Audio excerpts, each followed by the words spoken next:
Well, here we are. If you could please go back to your seats. We now have two exceptional speakers. I'm sure you know at least one of them. They've been asking me to allocate 55 minutes and ensure that that time is available. So please introduce yourselves. Thank you very much. Thank you for being here. My name is Alfonso. I guess that some of you know about me. I've come here with Miguel. So these are our contact details, Twitter accounts, and everything. We've come here today to tell you about a very peculiar type of research that was conducted about this world that has become so fashionable. Artificial intelligence, its application to security, with all the technologies that exist in that environment. We'll talk about security in graph databases. We'll tell you what they are, why they are useful, and tell you how security is in this type of technologies. We'll tell you about the most famous databases and tell you about the types of attacks that you may encounter. We'll see a number of demos throughout our talk. Some of them are relatively complicated, so we've done some shooting, video shooting. On some others, we cannot perform over the internet for legal reasons, so you'll see a number of video clips.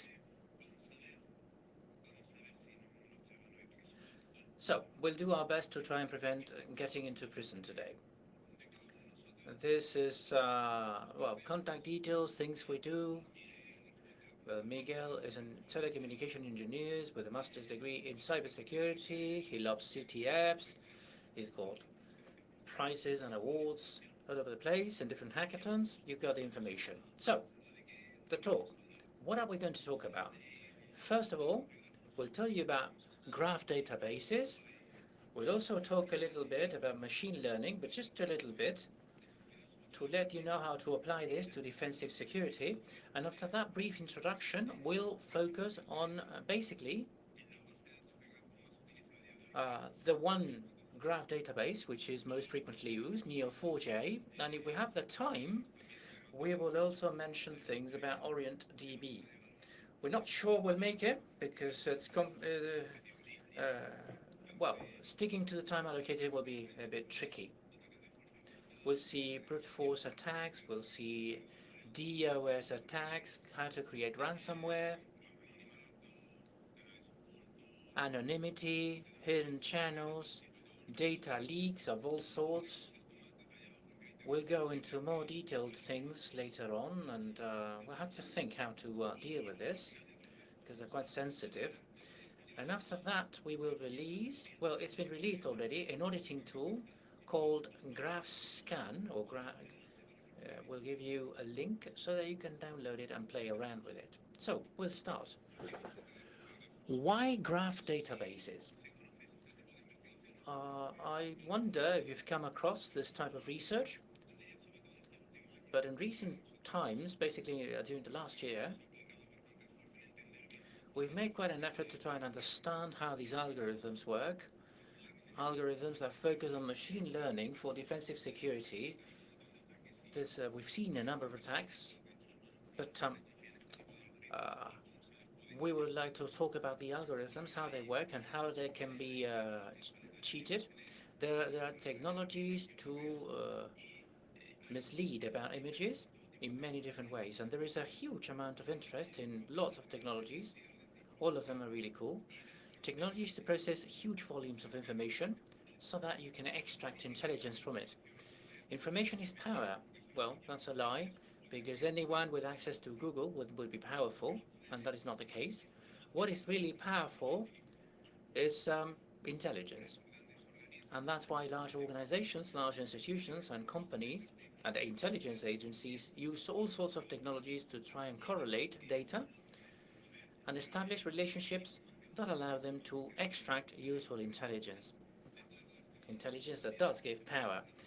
This would justify an entire talk, but anyway, we're focusing on just one thing, just one very specific type of technology, which is graph databases. Why graph databases? Well, because these databases allow you to store information in a graph. We'll see about it later. We'll show what it means when we say a graph. And the good thing about these technologies is that they allow us to play around with relationships, and that gives us added information on lots of things. In cybersecurity, you can do cyber intelligence, you can do fraud detection, many other things. There's not too many comparison charts on what the best technologies are. This is one of the very few that you can find. And in that chart, you can see that out of the two technologies, the most important one is Neo4j and OrientDB. For that reason, we have focused on the main one. And then OrientDB, I think both of them account for some 80%. Yes, 80% between the two of them.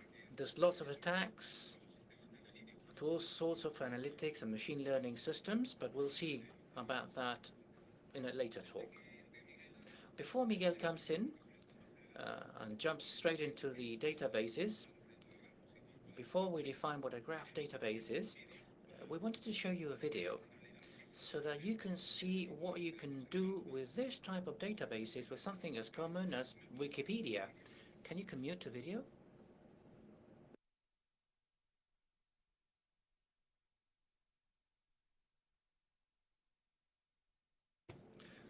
I wonder if you know this project. This is a representation of Wikipedia in a graph.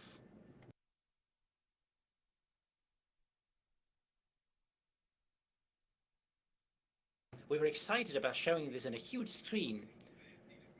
Wow, it's a cinema screen all for us. As you see, the power comes through the relationship between entities. News from Wikipedia always give you references, and you see how the links are established. There are different sizes if you connect to the internet. This is very resource consuming.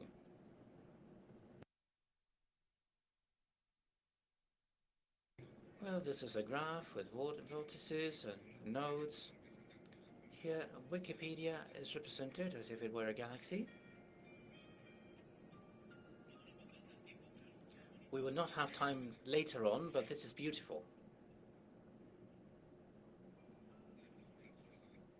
This is so cool.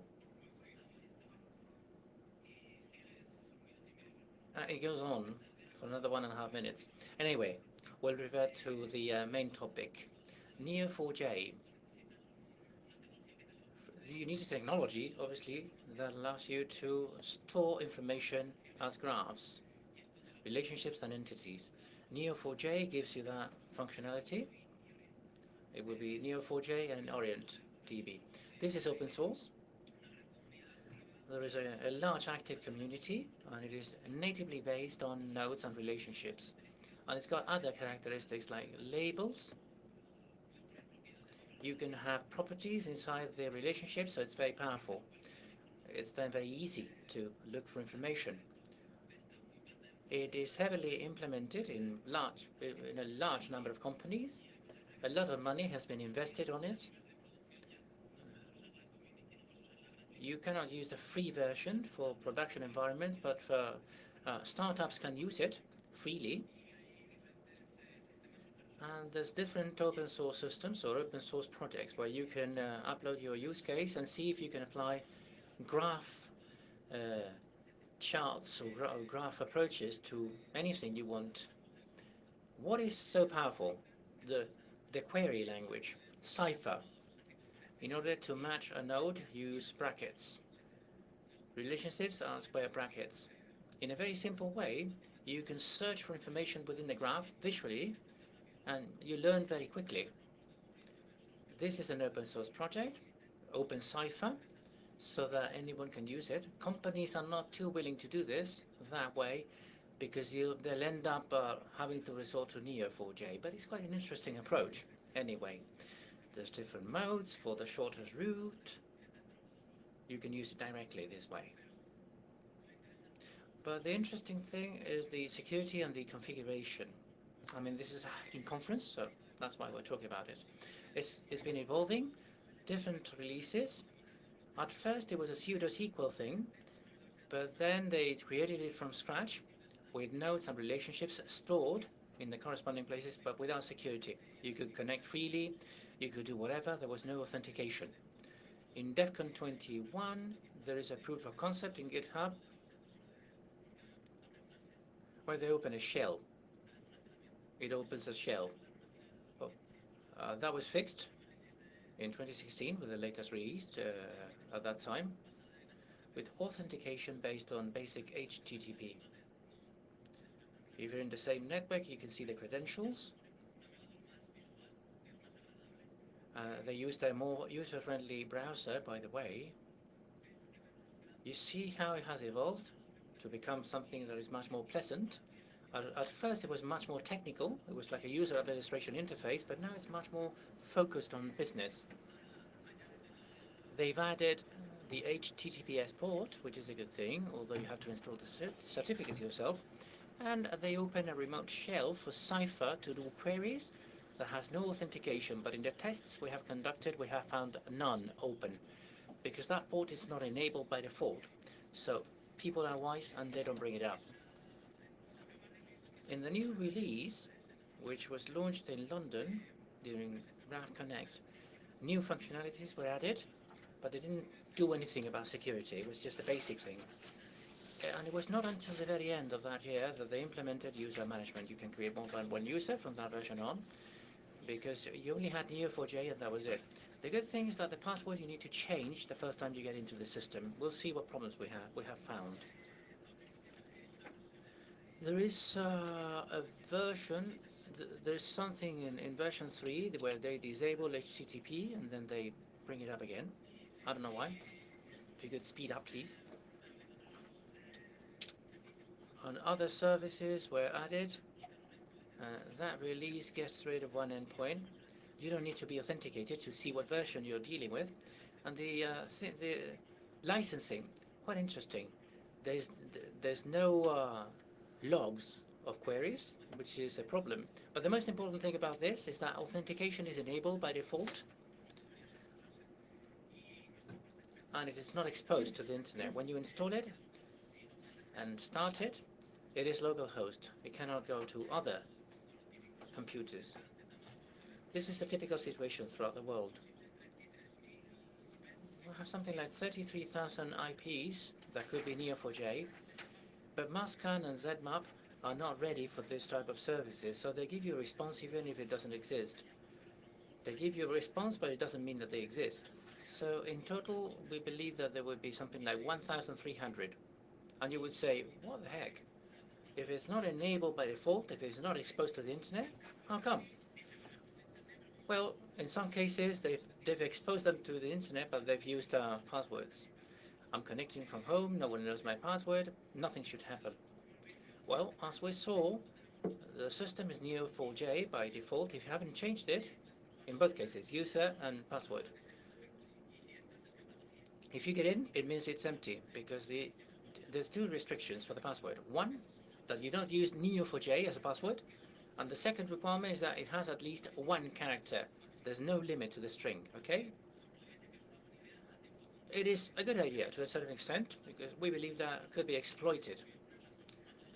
If I make a much longer password, it will take it. You can have a password for up to 20,000 characters. Neo4j will not respond, but we'll have to see how to exploit that.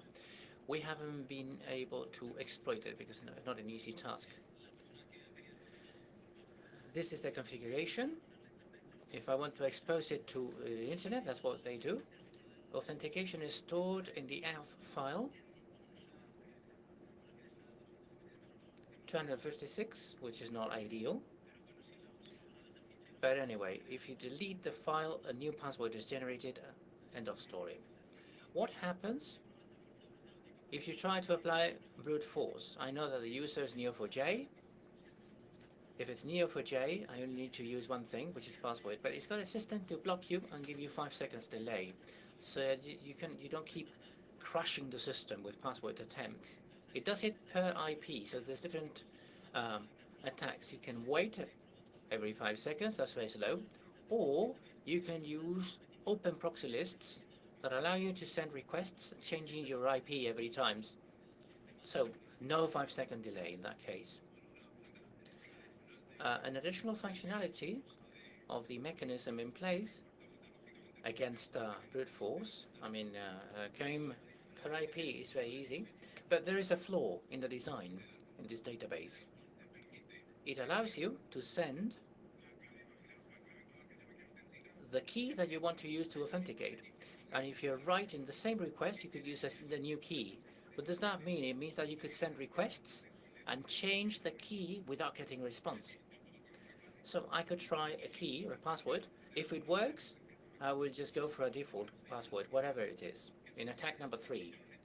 So if I don't need to wait for a response, if an attacker had access to systems for which they don't need a response, I don't know, they're hacking a device, in an IoT device, to just send requests. Well, we could amplify the attack precisely because of that incorrect validation per IP. That validation changing the password is not properly carried out. The correct way to do this is that you authenticate yourself, you get a response, and then you send a new request for the new password. If you do this that way, you are implementing that response. You could do it using tool, whatever. These attacks have been implemented in the tool. We'll see it at the end of the talk. It is a way to automate and go through the barriers, the security barriers. In the demo we're about to see, you see the code that was published in GitHub. You take the proxy list, you configure it to launch a request per proxy using different IPs every time. So it accesses using Neo4j, and creates a new one. The attacker says, okay, I'm going to attack using this dictionary. It's a very silly example, but when we tested it in the real world, it worked. We just didn't want to go from one IP to another. In this case, we did a study with 5 proxies. 5 proxies is enough. When they block you for a certain IP, they don't remember what IP you were banned at. So you don't need to have a long list of proxies. And now we have the demo itself. People never cease to amaze us. You may not be exposed to the internet and you may have authentication disabled. But people are also, they give you security, but then you get rid of it. You get rid of security. And you give full access to the database with all the permissions because there's only one user who is an administrator. Here you don't even have a user. Okay? Now Alfonso will tell you what can be done to resolve this problem. At the end of the day, this is a typical problem on flawed design and security, on whether technology can be safe or not, but we always have humans behind the scenes and we don't manage risks too well. At the top you see the typical stuff. When we started testing the security for this type of databases, well, you look around to see what people are doing. When we first did this capture, there were some 300 databases without authentication. Someone has edited the configuration file and said, okay, I'm publishing it in the internet because I want it to be stolen from me. That was the idea. Configuration files, as you see them. So this is malpractice in configuration, a problem that has a big impact on everything we do, as we will show in a few examples later on. There is a note here. On all of these databases, we have the relationship between the 2 releases, community and enterprise. As Miguel said before, the main difference between the community and the enterprise releases is that the enterprise release implements some additional security measures, for example, logs, to log queries, amongst other things. But the enterprise edition is very, very expensive. Here you may have an idea. Why do people use the community version? Because it's cheap. Well, it's free. The community version is being used by companies that should be using the enterprise version. If Neo4j wants to make money, well, they should go to the internet and find out who's using the community version when they should be using the other one. If they pick on us, I would remind them that they really need to look farther beyond. A disclaimer at this point. Most of the time on this presentation has been reporting cases how to minimize the impact of everything happening in the internet, because there's lots of things. What we're about to show you now has been reported. Some people may have not closed it because they just didn't feel like it, but we reported about this months ago. There's lots of data that has been anonymized. We just want you to get a flavor of what goes on, at least in this example. We'll see others. But at the end of the day, we like this technology and we would like to see it improve. So let us hope that no one gets too angry. And now, very quickly, we'll show you examples. Some will, about someone in a faraway country found.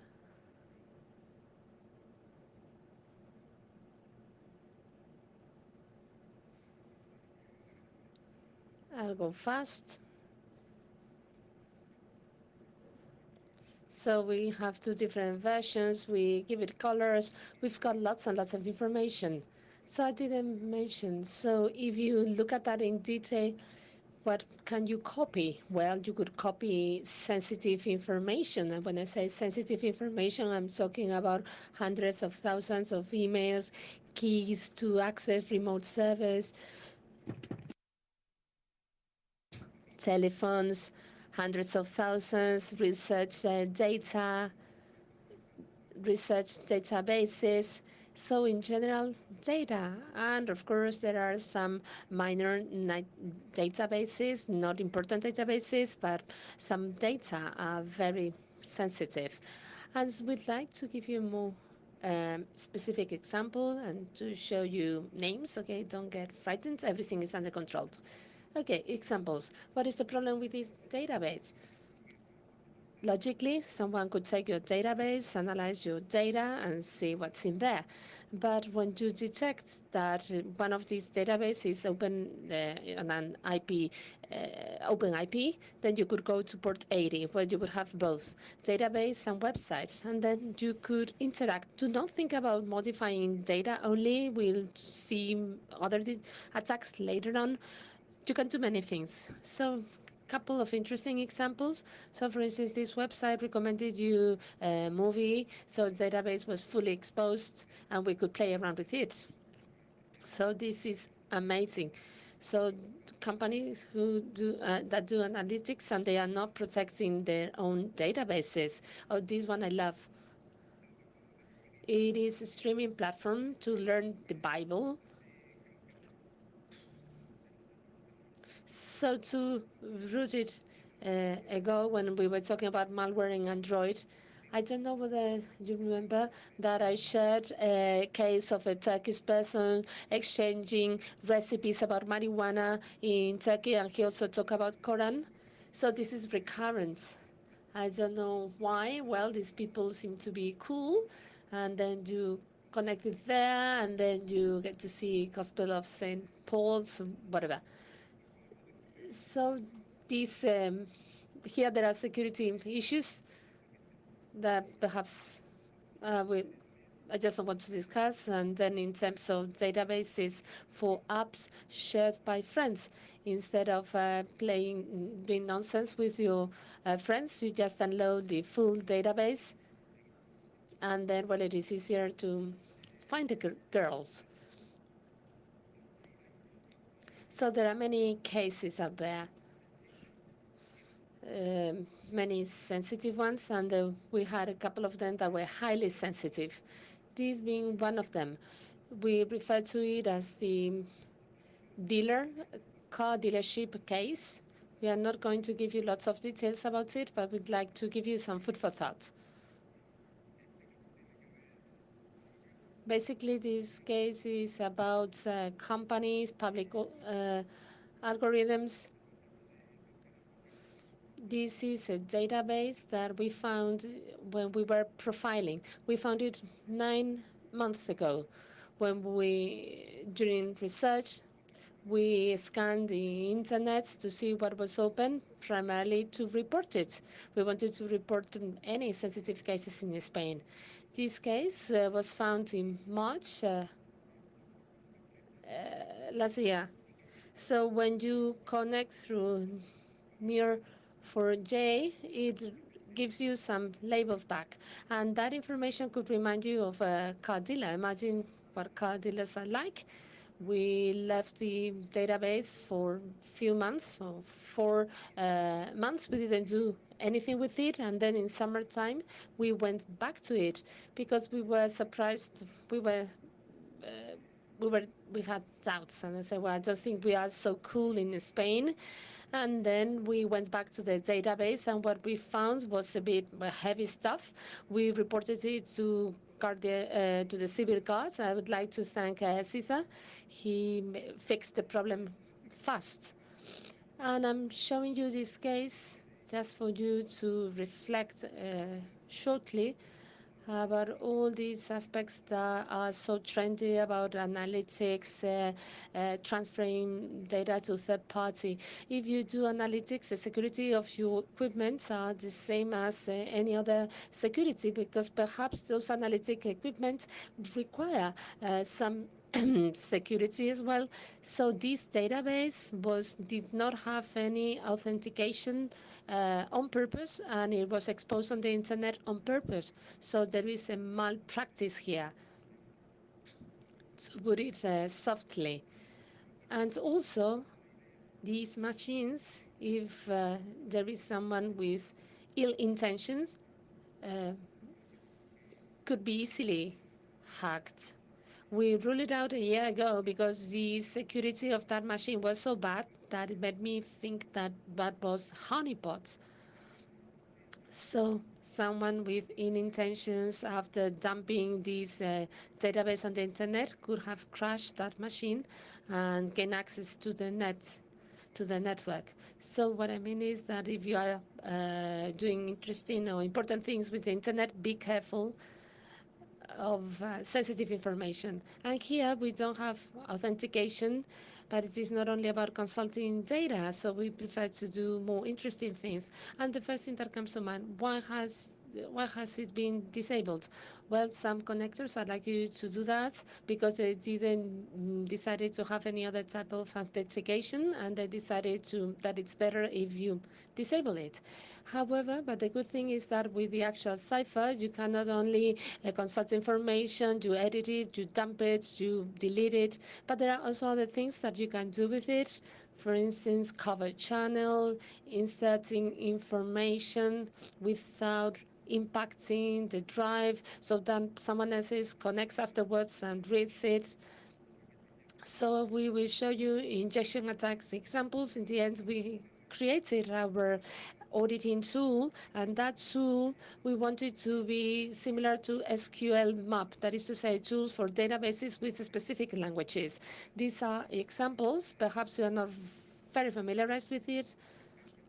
So sentences in this language allowing you to dump databases. So as Miguel said, if I have access to a database, the most important thing for me is not only stealing information, because I can do many things in database. Database may allow me to crash down the machine or the network or ransomware.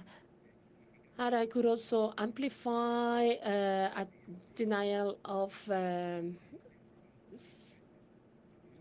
service attacks if you are not careful with that.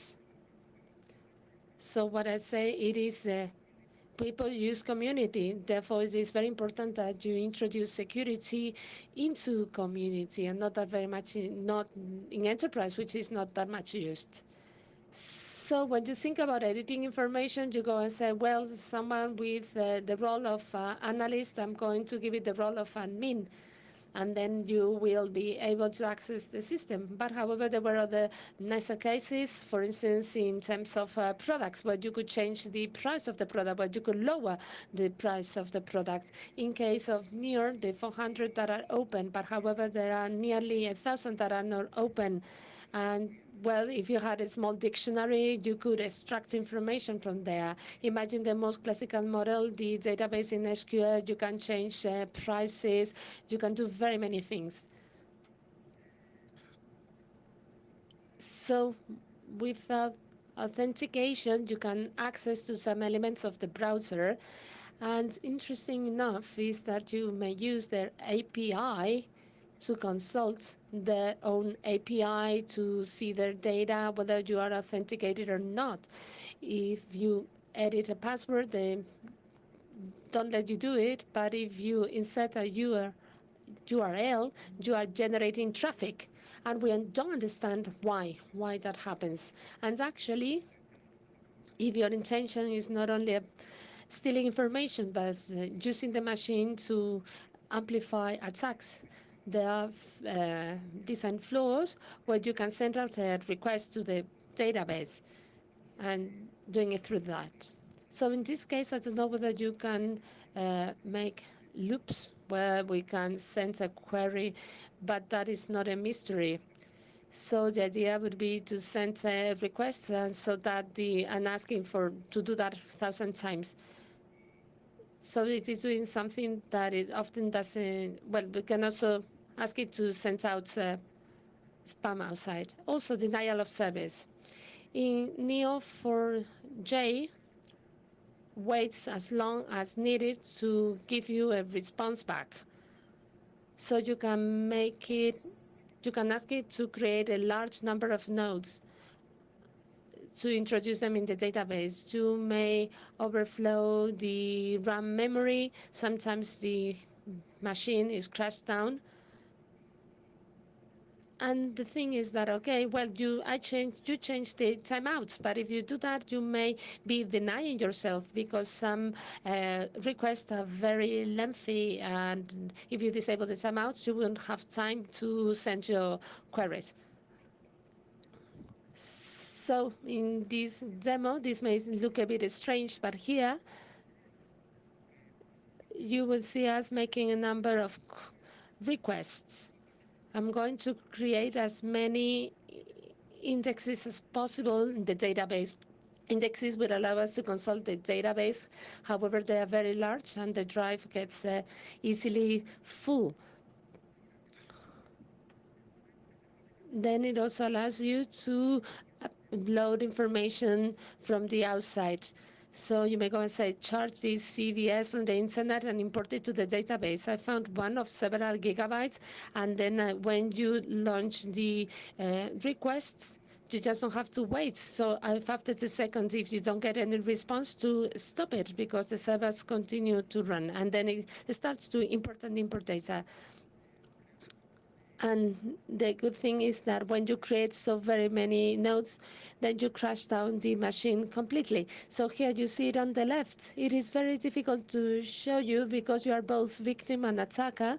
And if I did it on the machine, I could not make the recording and I couldn't do actual denial of service to real equipment because I was not interested in that. So everything will be uploaded to GitHub. So for you to have a feel, the attacks in the tool for RAM memory and for the drive. So if you can inject traffic, so actually it only requests a couple of queries to crash down the server. So if you can inject 2 requests, we do denial, and then we crash down the server, because the database would end up taking up all the memory or all the storage capacity. So let us talk about ransom. Please do not get anxious about it. Well, how does it work? We more or less are aware of it. And in the last months, it's been trendy to infect databases because this is a cheap thing to do. Well, you find a database with no keys, you connect, you dump database, you encrypt it. Therefore, it is relatively easy to infect many machines with ransomware. Miko used this slide yesterday. This is a typical current ransomware map, and we wanted to look at that in Neo. So imagine that an attacker manages or succeeds in injecting requests. What could he do? Well, if someone can send requests, I can export the database, I cipher it, and then I import it.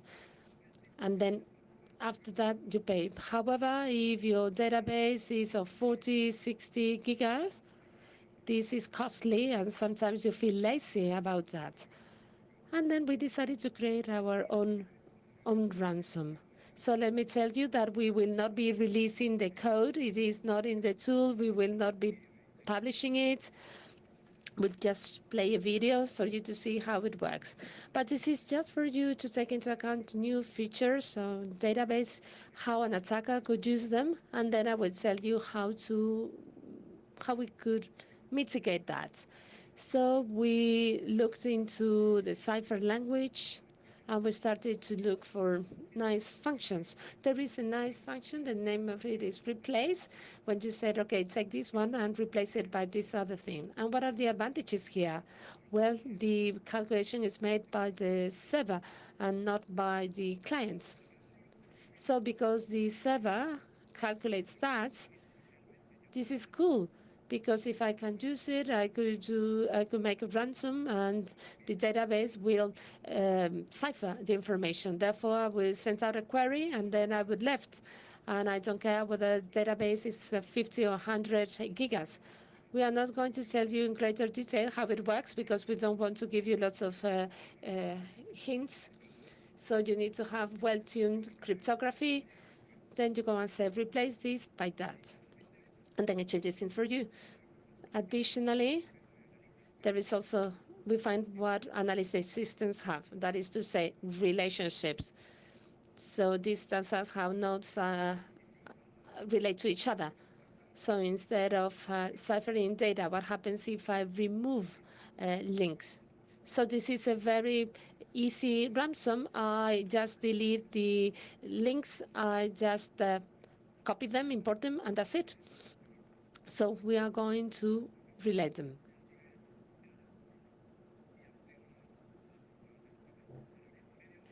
So this is a video of the ransom. So in the demo, you see, well, we have our database in Neo.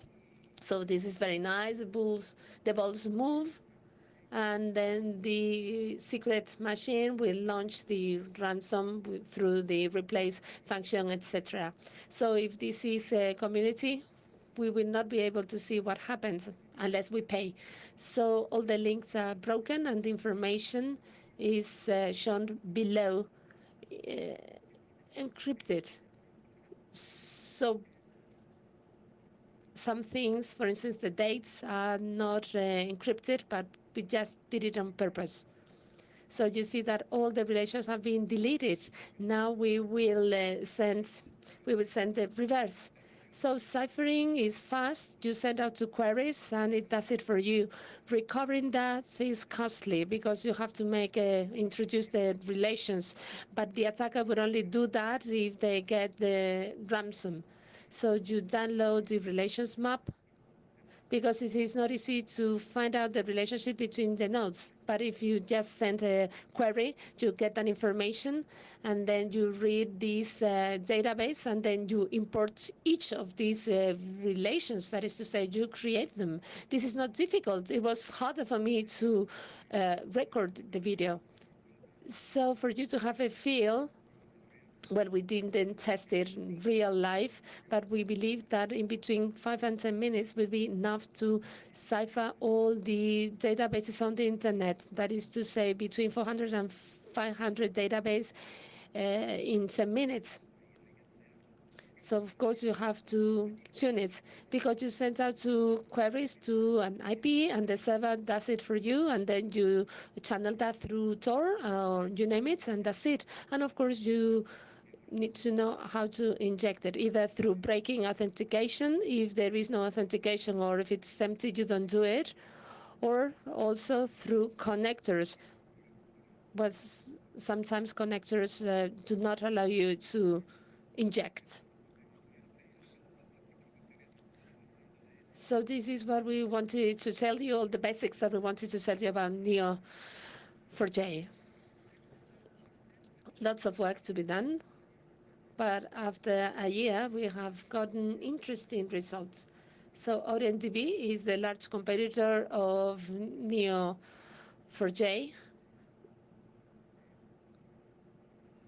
well, we just want to be friends with them, okay, because they are very much into legal claims, etc. So some companies are using it already. However, some of the things that in terms of security do not really make sense.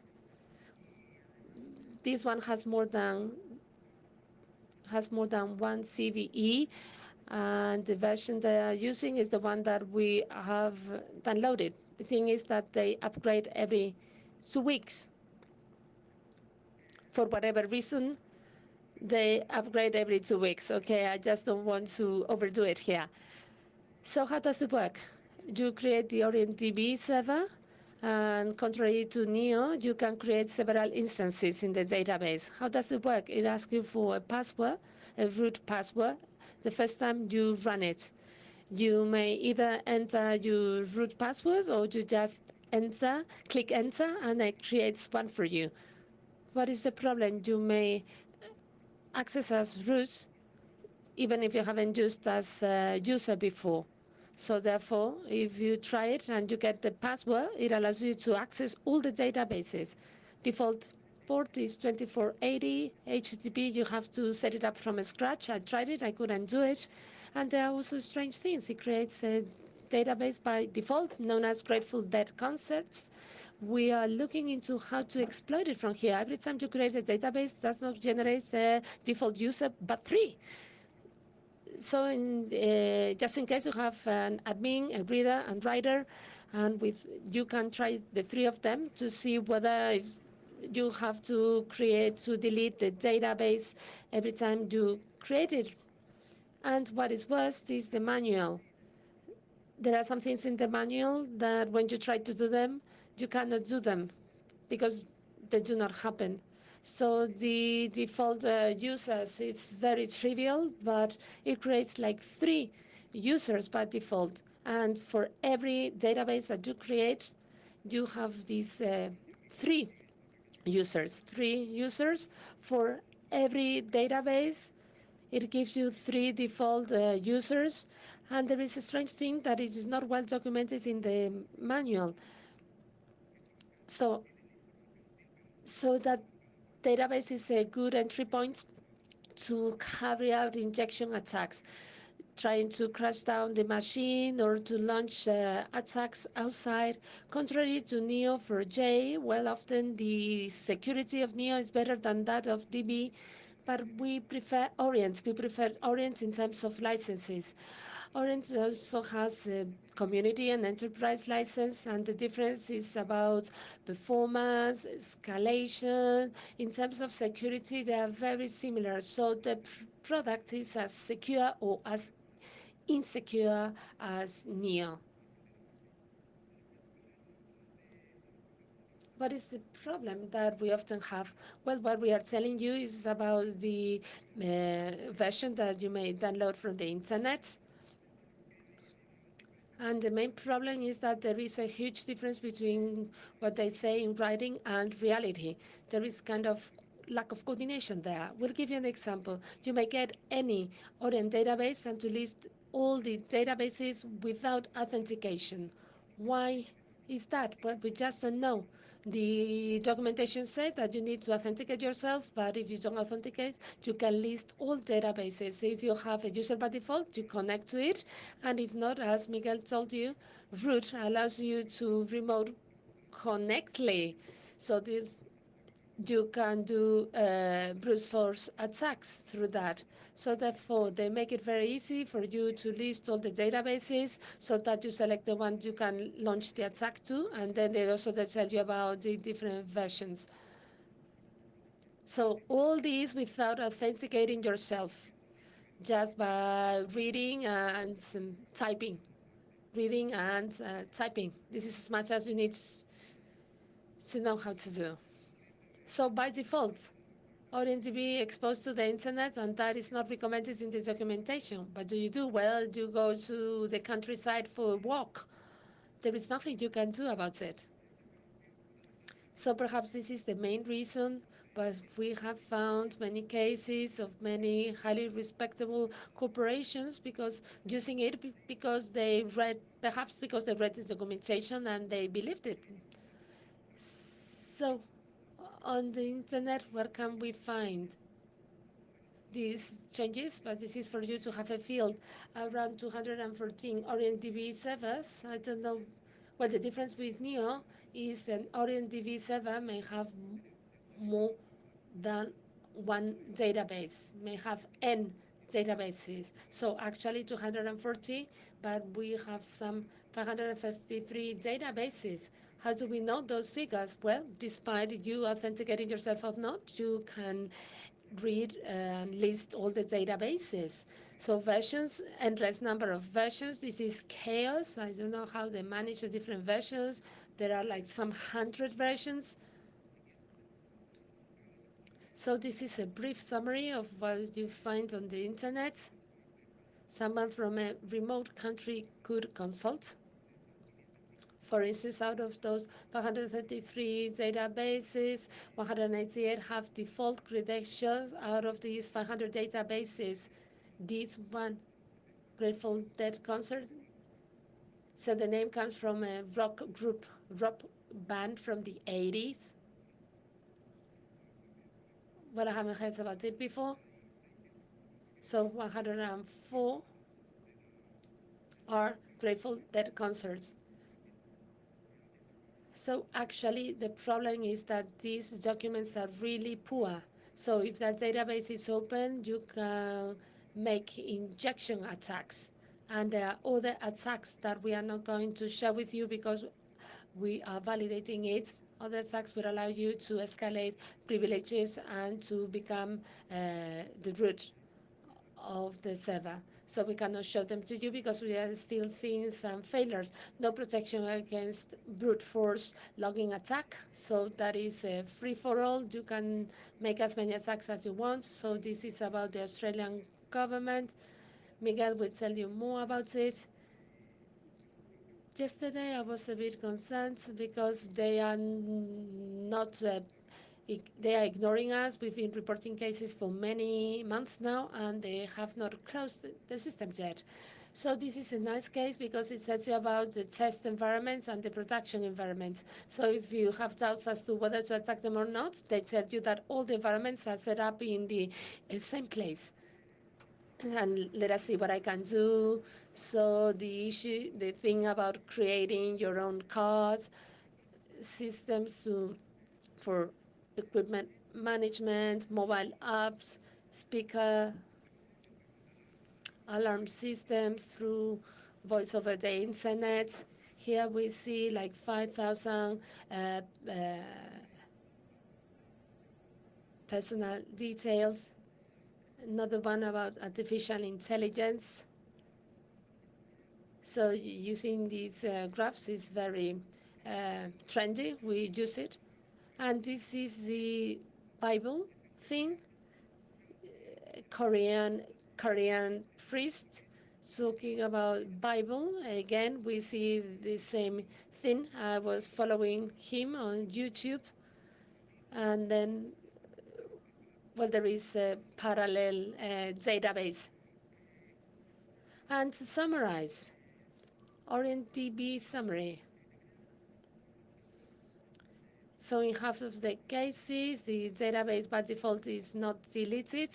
Well, I found cases where users were deleted, but the database was left there. You can make injections, the same as Neo, but not in DB. Listing database, to me, that's a huge mistake. You can see whether it is production or not. You can tell it by the name. Then in the case of root, you can do brute force through root. And if you have access to it through any as a user, you may download the database only after sending a query, and then you import it locally. Things about information of the server. This is a brute force attack. The code is on top. It's very simple code. And then on the right, we can see that if you gain access to server information, you can see who has connected to the database, even if that is not your database. So you can see the clients who are using the database, the commands they use, the time they spend.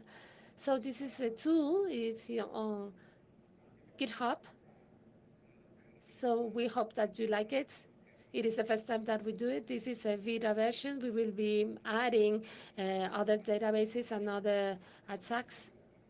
This is for you to start having this type of information. For instance, like if in a blue team or in a red team, you want to have a script to control security and to see how you can mitigate problems related to this technology. Well, this is there for you at your disposal. But the good thing about it that it is ready for you to create a reporting JSON. So it looks for Neo4j, and if it finds ORNTB, it gives you all the possible information. So you have the labels, you may know whether it's important or not. Why do we investigate some and we don't investigate others? If you could go back for a second, a typical attack that gives you information, footprinting and similar things. On authentication you get everything. You got brute force attacks, you got DOS attacks, nothing with ransomware, but you have all the others. You can tunnel it. You can tunnel the requests. That is integrated in the tool so you can do your tests. Don't be too wicked, but you can perform lots of tests. Conclusions. Oh, we're doing quite well in time. The talk we gave in order to prove that we like these technologies. We use them in internal projects and we believe that they have a long future ahead of them. But obviously, you need to learn from mistakes in the past and not make them again, be it in default configurations, brute force protection based on IP address. I mean, that comes from the 90s. Password policies. I mean, this is 15 years old. Not sending queries to third parties, trying to work on mitigating injection attacks. If someone sends a denial query, how to manage time. It's complicated, but it can be done. We didn't want to be too flash with the things we're saying. If we had used brute force, we might have achieved 80%. But about 600 databases exposed everywhere. Public institutions, private organizations, organizational layouts, some banking things. There was a mixed bag, really, with a little bit of everything. We wanted to give you a figure in gigabytes, but we decided not to do it because when you connect, you get the information, but the data doesn't imply that you've got useful information. It could be 50 gigabytes, but perhaps you only have 3 gigabytes of useful details. So this is just to give you an idea of what we are talking about. With basic things, like reading the manual, and I'm distrusting what people may say, which should be enough. We will mention some basic things, some countermeasures, but allow us to think about a comment that was published recently by Cesar. I guess that most of you know Cesar, which has a lot to do with this world of ours, with our profession. We rely more and more on technology, but technology is less and less safe because development doesn't take place in accordance with best practices. Quality testing is not good enough. And when you do things in pen testing, well, these are the things you come across on a daily basis. These are just some basic recommendations. Obviously, the design flaws are things that you cannot avoid. You can mitigate at most, but do your best and try at least that people don't authenticate. Yes, you cannot prevent brute force attack because there are design flaws, but you can put technology around it. Or don't get rid of the technology, of the security technology that comes by default with Neo4j. The flaws that we mentioned, like listing the database, well, that's part of the design. There's nothing you can do about it. They'll have to think. So that was it from us. Contact details on the screen if you want to ask anything. Now or whenever.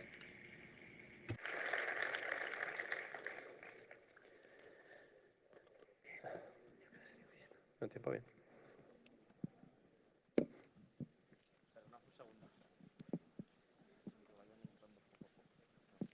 Bueno,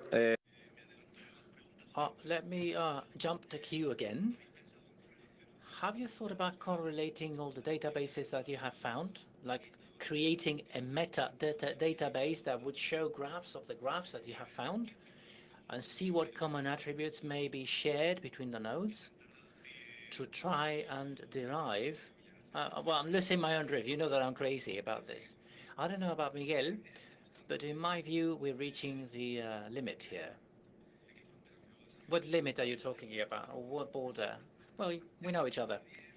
I think that would be a good thing, but we mustn't be too wicked, okay? I mean, this research, this investigation has been funny and amusing enough.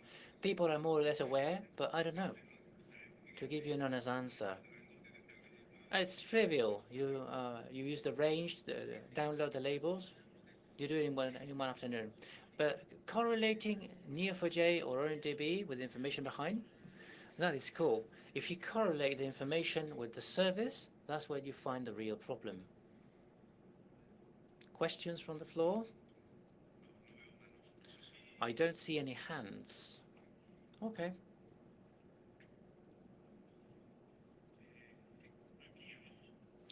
Down here, please. Have you ever tried to go to those websites where you may suspect that they have a database to do some SQL injection with this type of database? Well, I don't know if we made it clear. When we talked about injection attacks, there are applications that you can send cipher queries to the server. But those specific cases wouldn't allow you to launch the query from the client. The connection between the client and the server was correctly configured, but then the database was exposed, so they would attack the database directly. More questions? On Cesar's comment, in my opinion, what happens after 30 years of awareness, training, education, events, is that people are still not aware.